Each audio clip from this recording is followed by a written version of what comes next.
Moya Jackson, Wren radio operator, 1966 to 1969. Liz Walters, Surgeon Lieutenant, 2006 to present. I'm Bruno Jones. I was a corporal in the Royal Sussex, and I joined the army in 1958 and I left in 1967. Well, my father was in the Navy, so I grew up with it.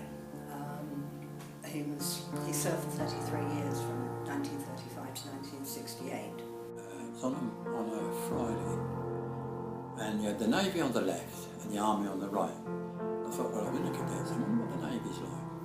So I flicked up a coin. I thought, heads Army, tails Navy. You come down heads, so I'd stay in the Army. And that was as simple as that. And I thoroughly enjoyed every minute of it, you know, because I was used to the discipline and I rolled on well with it, you know. You told me, just keep your nose clean and that's it, just get on with it. It just looked lots of fun, like be really good adventure, especially as a doctor, to be in that environment. 2 was patriotism, just sort of giving something back to your country and serving the country.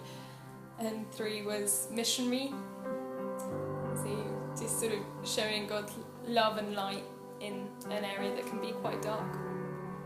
I started off as an ordinary radio operator, which is simply handling signals. But after 3 weeks, I found that I was absolutely loving it. So I asked if I could change to a Morse radio operator, which was a lot more involved. When I left HMS Mercury, which was where I did my training, I then was involved with submarine broadcasts, working in a communication centre 200 foot underground in a nuclear bunker.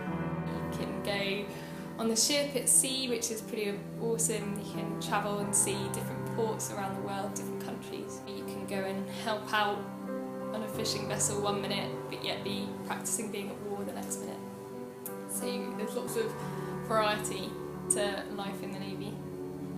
But I often used to help others. That's what I found.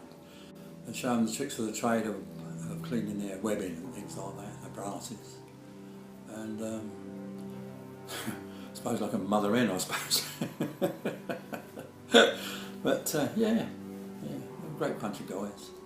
As part of our work there, we were invited up to Faslane and actually went on board HMS Resolution, which was our very first nuclear Polaris submarine. I mean, you think of submarines as being really cramped and hardly any space, well, the nuclear submarines were as big as a destroyer. We were on the edge of a hurricane, and that was pretty scary. The ship's sort of going up and down, obviously, and really, really rough weather. And my job on board is to make sure that everyone's well enough to function. Yeah, that was quite scary, I think, realising how big the ocean is and how huge those waves are, and really in comparison how small and fragile you are. And despite being an amazing warship, just how fragile the ship is as well. We had a bad moment when the actual enemy opened up on us and we hit the deck, and all of a sudden friendly fire came down on us, and it was dark. They assumed we were the enemy, and I loaded up a magazine with full tracer before we went out on patrol. And my Bren gunner, he spun round the fire back and said, "Don't fire back, you'll get us killed." And the bullets are flying all over the place. Anyway, gave him the magazine, he fired up to the top of the mountain there, and it saved our lives. In the 60s especially, nuclear war was a very real possibility, especially after the Cuba crisis. And to work with the submarine broadcast, we had to be cleared to top secret, whereas most people are only cleared up to secret. This is for the boys, from the First World War, the Second World War, and all the other wars we've been in.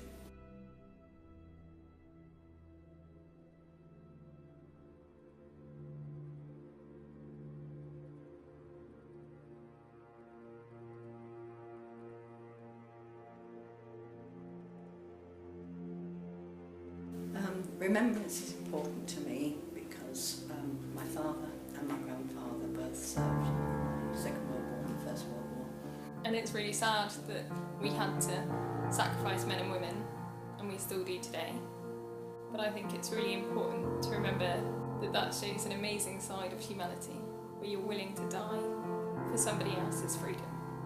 because I've been a soldier and I understand a lot more than civilians, because you've been to the sort of front I went through. I understand and seen a lot and gone over there to where they died, and it hit me very hard. As a Christian, you follow Jesus. He died for our freedom, for our sins to be forgiven, and I think you still see that today. I've lost friends and colleagues in Afghanistan and Iraq, but they do it so we can live in a country that is free, so you can get on a train or a bus and not worry that you're a child or that you are going to face danger. A lot of people sacrificed their lives, probably didn't want to go, but for the greater good, they gave their lives. Going down there to Brighton, down at the Steam, and do the parades down there, you know, makes me feel very proud. And you're remembering. That's the most important thing. It certainly is. So we're still fighting for that freedom, and there are still people sacrificing themselves all across the armed services so that we can walk freely. And I think it's important that one day a year we remember that, with gratitude really.